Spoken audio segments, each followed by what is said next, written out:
good evening friends. My name is Pooja Srivastav and this is from UPSC Unlocked. तो कैसे हैं आप लोग? आई होप अच्छे ही होंगे। तो फ्रेंड्स चलिए, अभी इसके पहले पार्ट 1 मैंने अपना कंप्लीट कर दिया था। तो पार्ट 1 में जो चैप्टर था वो था जो खुशहाल गांव और समृद्ध शहर, ठीक है। तो ये चैप्टर जो है मैंने अपना कंप्लीट कर दिया था, ठीक है।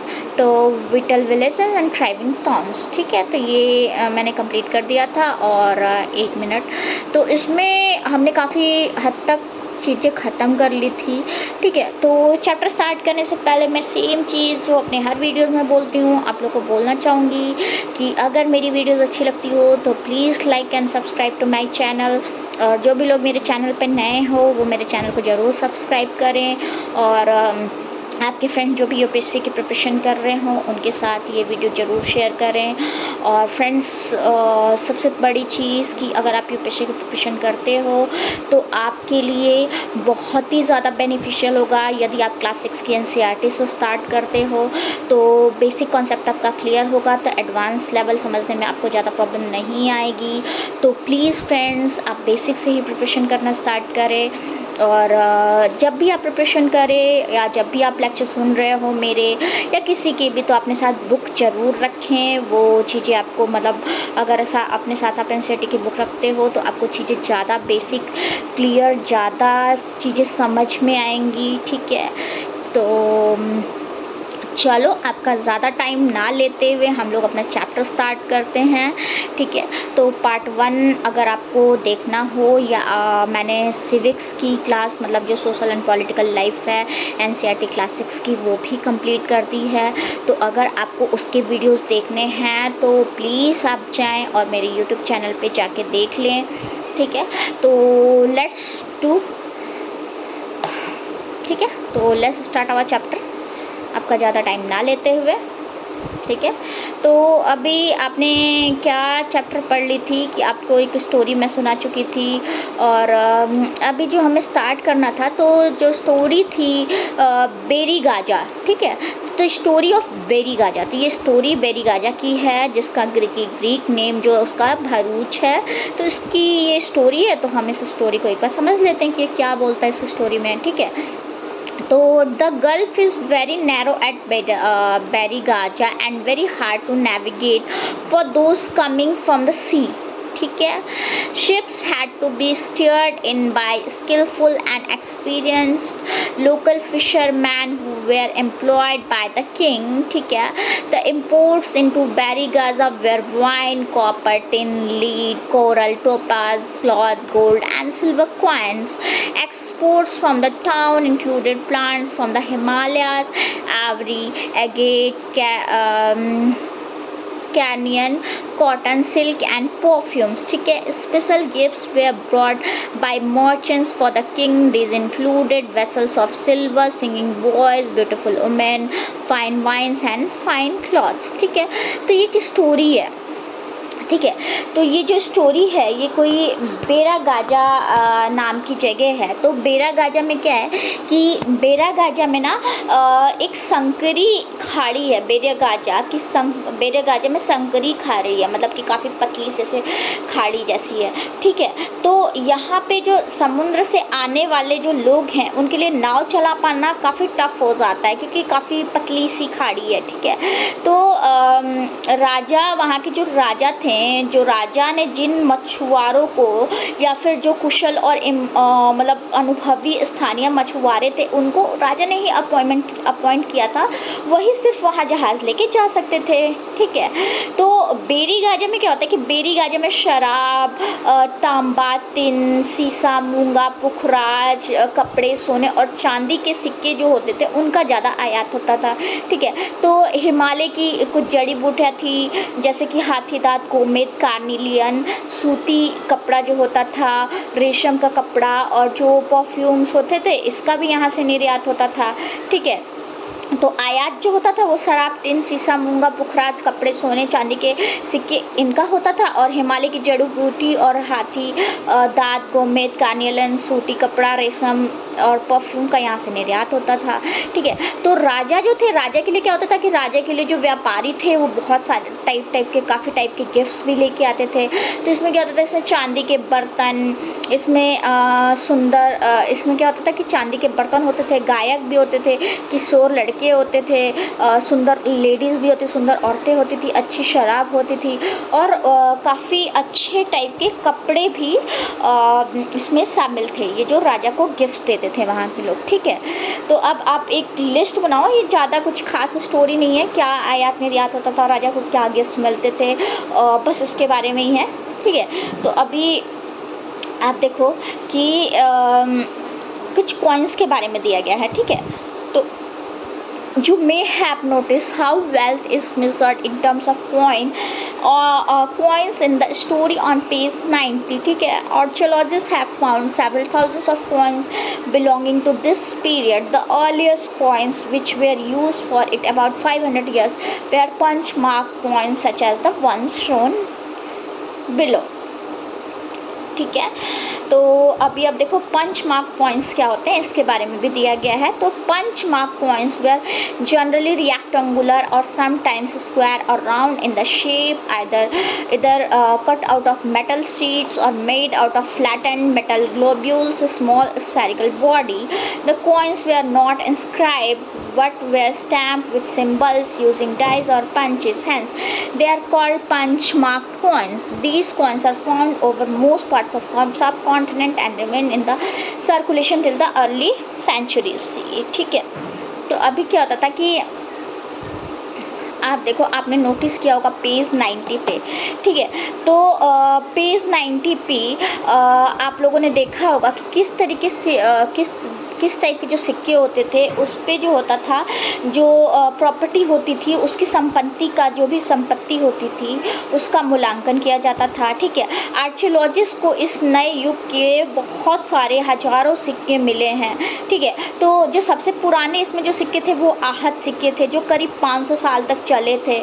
ठीक है, तो इसका जो इमेज है, जो ये आहत सिक्के हैं, इसका देखो आपको इमेज नीचे दिया गया है। ठीक है, तो चांदी या जो सोने होते थे उन सिक्कों पर विभिन्न मतलब डिफरेंट टाइप की आकृति बनाई जाने के कारण इनको मतलब आहत सिक्के बोला जाता था। मतलब ये एक टाइप से चांदी या सोने के सिक्के होते थे, लेकिन इनके सुंदर सुंदर से डिज़ाइन बनाया जाता था या आकृति बनाई जाती थी, तो इसलिए इसको आहत सिक्के बोलते थे। ठीक है, तो आहत सिक्के क्या होता था, आहत सिक्के जो मोस्टली क्या होते थे वो सामान्यतः जो ना आयताकार, रेक्टेंगुलर और कभी कभी सर्कुलर शेप में भी होते थे। ठीक है, ये या तो धातु की चादर को काट के या धातु के चपटे गोलिकाओं से बनाए जाते थे। ठीक है, इन सिक्कों पर कुछ लिखा हुआ नहीं होता था, बल्कि इन पे कुछ चिन्ह ठप्पे से बनाए जाते थे। ठीक है, इसलिए भी ये हाथ सिक्के कहलाए। मतलब दो चीज़ें दी गई हैं कि एक सोने चांदी पे इमेज बनाई जाती थी, उसकी वजह से भी होते थे, और इस पर कुछ नहीं लिखा हुआ आता था, उसकी वजह से भी होते थे। ठीक है, तो ये सिक्के क्या होता था कि ये सिक्के जो है उपमहाद्वीप के अधिकांश पार्ट्स में इस टाइप के सिक्के पाए जाते थे। और जो ईसा पूर्व थी, जो ईसा था मतलब ईसा मसीह का जो जन्म हुआ था, उसके आरंभिक सदियों तक ये आरंभिक टाइम तक ये प्रचलन में रहे थे इस टाइप के ठीक सिक्के। ठीक है, तो अभी देखो यहाँ पे क्या दिया हुआ है कि अदर मीन्स ऑफ एक्सचेंज के कुछ अलग साधन दिए गए हैं। ठीक है, तो इसमें एक कोई read the short poem from the Sangam collection. Sangam साहित्य की एक रचना है, छोटी सी एक पोएम है, आप इसको पढ़ो। As they carry the white paddy of their land to exchange it for the salt of another, crossing the long roads in carts through sands while white as moonlight, talking whole families who had left behind the departure of the salt merchants left the city empty. ठीक है, salt was produced plentifully along the sea coast. ठीक है, तो अभी आप देखो क्या दे रखा है यहाँ पे, एक पोयम दे रखा है कि खेतों की सफ़ेद धान गाड़ियों पर लादे हैं जा रहे हैं, नमक के लिए लंबे लंबे रास्तों पर, चांदनी से सफ़ेद रेत पर, परिवार को अपने साथ लेके शहरों से नमक के सौदागरों को यूँ चले जाने से सिर्फ सन्नाटा रह जाता है। मतलब आप ये हिंदी की बुक में पढ़ो तो आपको क्लियर समझ में आएगा, वैसे इंग्लिश में भी ज़्यादा वैसा नहीं है, आपको समझ में आ जाएगा, ठीक है। तो लेकिन मैंने इसको हिंदी की बुक से समझाया है। तो मतलब ये इस टाइप की एक संगम साहित्य की एक छोटी सी रचना है कि नमक के लिए लंबे लंबे रास्तों पर, मतलब समुद्र की खाड़ी से जा रहे हैं अपने फैमिली को लेके, ठीक है। तो ये एक पोयम है, हालांकि ये आप एक बार पोयम पढ़ लेना कि ये किस टाइप की यात्रा का विवरण करते हैं, ठीक है। तो अभी देखो सिटीज़ विथ मेनी फंक्शन, जो शहर है बहुत सारे वहाँ पे काम होते हैं, बहुत सारे फंक्शंस होते हैं, तो उसके बारे में यहाँ पे दिया हुआ है। तो very often a single town was important for a variety of reason, let us look at the example of the Mathura, ठीक है। तो मथुरा पे map 7 page 113. Mathura have been an important settlement for more than 2500 years. It was important because it was located at the crossroads of two major routes of travel and trade, from the northwest to east and from north to south. There were fortifications around the city and several streams. Farmers and herders from adjoining areas provided food for people in the city. Mathura was also a center where some extremely fine sculpture was produced, ठीक है। तो अभी देखो mostly जो नगर हैं वो बहुत सारे रीजन से इम्पोर्टेंट हो जाते हैं, सिर्फ एक रीजन से नहीं। तो यहाँ पे एक मथुरा का एग्जाम्पल दिया हुआ है। मथुरा के बारे में तो सब लोग जानते हैं, जहाँ कृष्ण भगवान की जन्मस्थली है। तो एक एग्जाम्पल जो है मथुरा का दिया गया है। तो मथुरा जो है 2500 साल पहले, लगभग 2500 साल पहले ना, मथुरा जो था वो सबसे ज़्यादा इम्पोर्टेंट नगर रहा था एक टाइम पे, ठीक है। क्योंकि ये ऐसी जगह पे स्थित है जहाँ पे यातायात और व्यापार के लिए दो मुख्य रास्ते थे, ठीक है। तो इसमें से क्या होता था कि एक रास्ता उत्तर पश्चिम से पूरब की ओर जाता था और दूसरा जो रास्ता होता था दक्षिण की ओर जाने वाला था, ठीक है। तो ये जो मथुरा शहर था इसके चारों तरफ किलेबंदी थी, इसमें बहुत सारे मंदिर भी होते थे, ठीक है। तो आसपास के जो किसान थे और जो पशुपालक थे वो शहर में रहने वालों के लिए भोजन जुटाते थे। और मथुरा जो है बहुत सुंदर सुंदर मूर्तियों का भी केंद्र था, ठीक है। तो लगभग 2000 साल पहले क्या होता है, लेकिन लगभग 2000 साल पहले जो मथुरा होता है वो जो कुषाण लोग होते हैं ना, कुषाण, मथुरा कुषाणों की राजधानी बन जाती है। इसके बारे में आप नेक्स्ट चैप्टर में पढ़ोगे, अगले आने वाले चैप्टर्स में आप ज़रूर पढ़ोगे। तो मथुरा जो है एक रिलीजियस सेंटर भी रहा है, मतलब एक धार्मिक केंद्र भी रहा है, क्योंकि वहाँ कृष्ण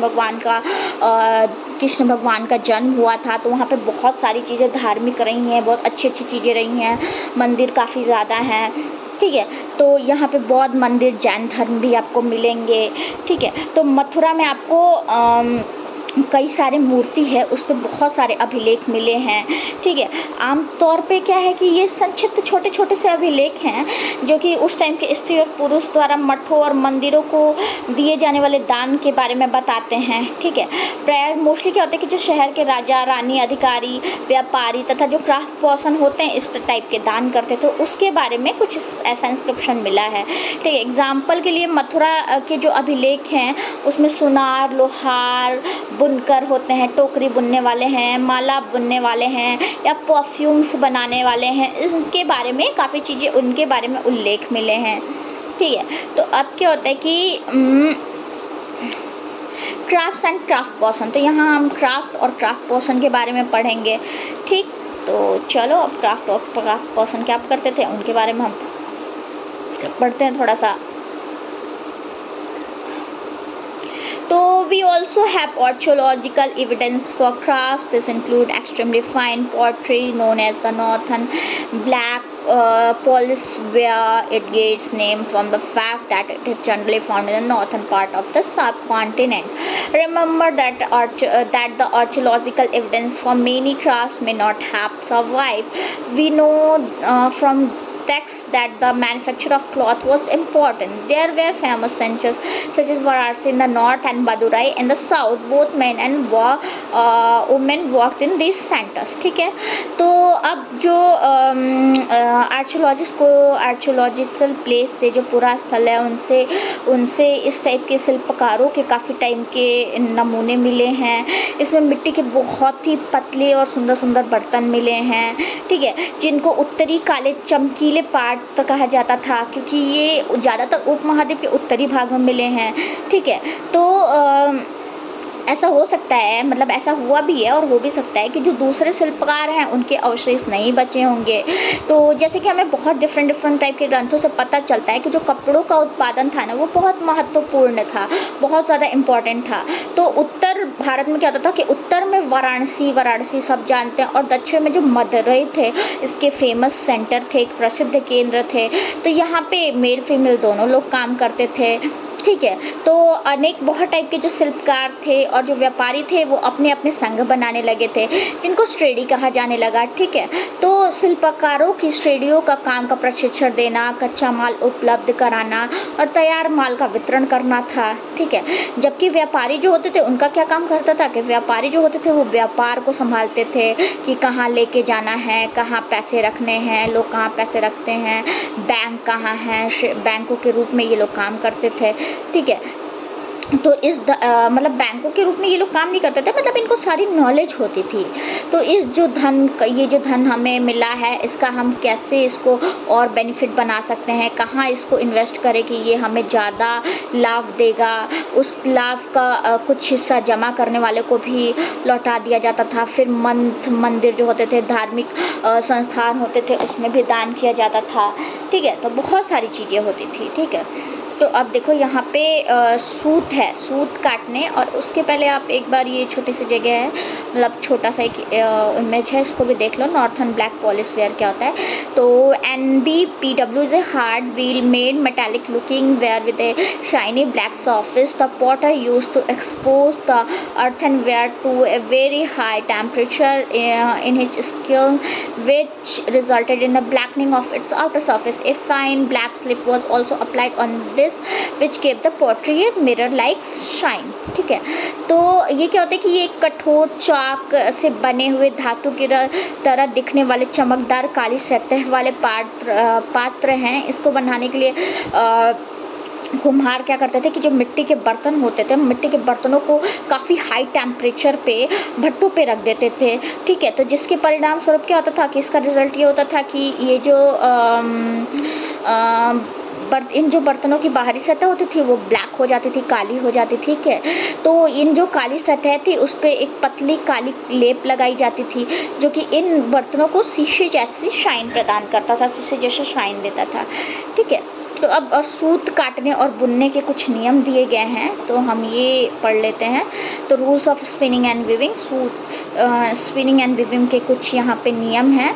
तो ये जो नियम हैं ये आप देखो, तो these rules are from the Arthashastra mention in chapter 8। तो जो चैप्टर 8 में अर्थशास्त्र के बारे में आपने सुना है, पढ़ा है, तो ये जो रूल्स हैं उसमें ही मेंशन किए गए हैं। तो they describe how spinning and weaving could be done in workshop under the supervision of A special official, कि जो सूत कटाई होती है और जो इसकी बुनाई होती है, ये वर्कशॉप मतलब जो शॉप्स होते हैं वहाँ पे किसके सुपरविजन में, स्पेशल ऑफिसर के सुपरविजन में की जाती है और कैसे की जाती है, ठीक है? तो ये इसके बारे में ही यहाँ पे रूल्स हैं कुछ।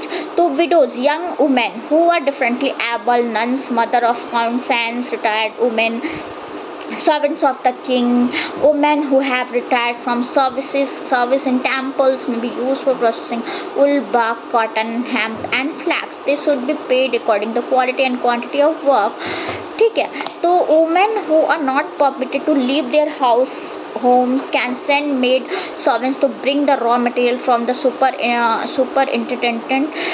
superintendent and take the finished work back to him, ठीक है?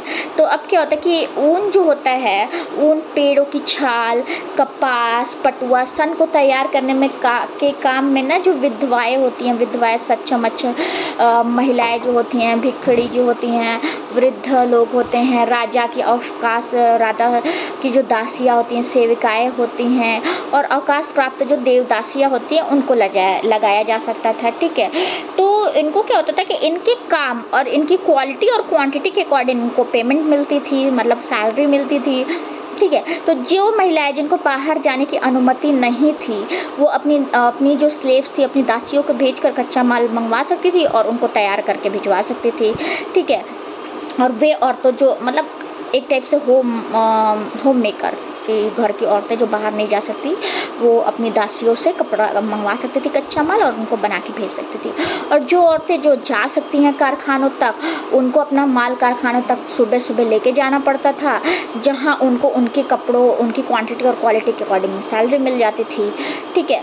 तो सैलरी क्या मतलब जो भी वो लेके जाते थे, उनका जो भी होता होगा, जो भी पैसे मिलते थे उनको। तो इस समय क्योंकि इस टाइम पे इसलिए लेके जाते थे क्योंकि सुबह सुबह का टाइम होता था, तो काफ़ी ज़्यादा लाइट रहती थी, तो वो अच्छे से चेक हो सकता था कि अच्छा है कि नहीं है। ठीक है। तो जिसके जो सुपरवाइजर था, वो उस औरत की तरफ देखता था जो इधर उधर की बातें करती है, तो उसे सज़ा भी मिलती थी। ठीक है। और अगर औरत ने, जो भी औरत है, उसने अगर अपना काम पूरा नहीं किया है, तो उसको जुर्माना भी देना पड़ता था। इसके लिए ऐसा भी किया जाता था कि उसका अंगूठा भी काट दिया जाता था, मतलब ऐसी भी चीज़ें होती थी। ठीक है। हो आज मैं थोड़ा सा, मुझे कहीं जाना है, इसलिए मैं थोड़ा सा जल्दी जल्दी कर रही हूँ। ठीक है। तो अभी देखो, ये कंप्लीट करना भी ज़रूरी है काफ़ी, कि थोड़ा सा इसमें बच गया, तो अब पार्ट 3 ले आने से बेटर है कि मैं अभी कंप्लीट कर दूँ, तो ये बेटर रहेगा। ठीक है। तो एक क्लोज़र लुक अरिका मेडू। ठीक है। तो यहाँ पे अरिका मेडू के बारे में एक दी गई है जानकारी कुछ। तो find Arikamedu in Pondicherry on map 7 page 113। तो पेज 113 पे मैप 7 में आप अरिका मेडू पौंडीचेरी में जो है उसको सर्च करो, and read the box on Rome on page 96। और जो रोम है, ठीक है, उसके पेज 96 के उसके बारे में जो इन्फॉर्मेशन दी गई है उसको पढ़ो। ठीक है। तो अब क्या होता था कि बिटवीन 2200 एंड 1900 ईयर्स अगो, मतलब 2200 से 1900 के बीच में, ठीक है, Arikamedu was a coastal settlement where ships unloaded goods from distant lands. A massive brick structure which may have been warehouse, ठीक है, was found at the site. Other finds include pottery from the Mediterranean region such as tall double-handled jars that contain liquids such as wine or oil and stamped red glass pottery. ठीक है। तो अभी क्या होता था कि इसके बारे में हम थोड़ा सा आज जल्दी कंप्लीट कर लेते हैं फ्रेंड्स, क्योंकि मुझे कहीं निकलना है। तो जो अभी आपने समझे कि अरिका मेडू 2200 साल से 1900 साल पहले एक पतन था। यहाँ पे बहुत दूर दूर से जहाज आते थे, जहाँ से सामान उतारे जाते थे। ठीक है। तो यहाँ पर ईंटों से बना एक ढांचा मिला है, जो कि संभव है कि आर्कियोलॉजिस्ट सोचते हैं कि ये गोदाम रहा होगा। ठीक है। तो यहाँ जो भूमध्य सागरीय क्षेत्र में एम्फोरा जैसे भी कुछ पात्र मिले हैं, जिसमें शराब या तेल जैसे लिक्विड मटेरियल रखे जाते होंगे। ठीक है। तो इसमें दोनों तरफ से पकड़ने के लिए हत्थे भी लगे हैं। साथ ही यहाँ एरेटाइन जैसे मुहर लगे लाल चमकदार बर्तन भी मिले हैं। ठीक है। तो इसे इटली के एक शहर के नाम पे एरेटाइन पात्र के नाम से जाना जाता है। ठीक है। इससे मुहर लगे साँचे पर गीली चिकनी मिट्टी को दबाकर बनाया जाता था। कुछ ऐसे भी बर्तन मिले हैं जिसका डिजाइन रोम का था, किंतु वे यहीं बनाए जाते थे, जैसे रोमन लैम्प, शीशे के बर्तन, रत्न आदि भी, इस टाइप की चीज़ें भी मिली हैं। साथ साथ कुछ ऐसे छोटे छोटे से कुंड मिले हैं जो संभवतः कपड़े की रंगाई के पात्र रहे होंगे। यहाँ पर शीशे और के बर्तन और अर्धमूल पत्थरों से मन के बनाने का काम होता था। इसके भी प्रूफ मिला है, इसका भी प्रूफ मिला है। ठीक है। तो फ्रेंड, ये चैप्टर कंप्लीट होने वाला है। तो अब यहाँ पे एक एल्सवेयर है, हम वो भी देख लेते हैं। तो एल्सवेयर में क्या है कि find Rome on page 6, page 84 पे मैप 6 में रोम सर्च करो। This is one of the oldest city in Europe. Rome जो है काफ़ी पुरानी सिटी है यूरोप की, and developed around the same time at the cities in the Ganga valley. और सेम टाइम पे डेवलप हुई है जब गंगा वैली में सिटीज़ डेवलप हुई हैं। तो Rome was the capital one of the largest empire. बहुत बड़ा एक लार्जेस्ट एम्पायर था। उसका कैपिटल, उसकी राजधानी जो था वो रोम रहा था। ठीक है। तो यह यूरोप, उत्तरी अफ्रीका और पश्चिमी एशिया तक में फैला हुआ था। इसके जो सबसे इम्पोर्टेंट जो राजा थे, शासक थे, उसमें एक ऑगस्टस था, जिसने करीब 2000 साल पहले शासन किया था। उसने कहा था कि रोम जो है वो ईंटों का शहर है, जिसे मैंने संगमरमर का बनवाया। ठीक है। ऑगस्टस ने रोम को संगमरमर का बनवाया था। ऑगस्टस और उसके बाद आए बहुत सारे शासकों ने बहुत सारे मंदिर और महल भी बनवाए, ठीक है। ऑगस्टस ने बहुत सारे एम्पी थिएटर बनवाए जिसमें लोग दर्शक जो होते थे चारों तरफ बैठते थे, उनके बैठने के लिए सीढ़ीनुमा जगह होती थी। यहाँ लोग विभिन्न डिफरेंट टाइप के प्रोग्राम्स देख सकते थे।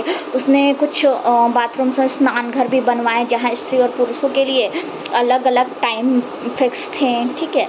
तो यहाँ लोग एक दूसरे से ईजिली मिलते थे और आराम करते थे, ठीक है। तो बड़े बड़े जो स्नान घर थे, फव्वारे थे या वॉशरूम थे, उनके लिए पानी लाया जाता था यहाँ से, ठीक है।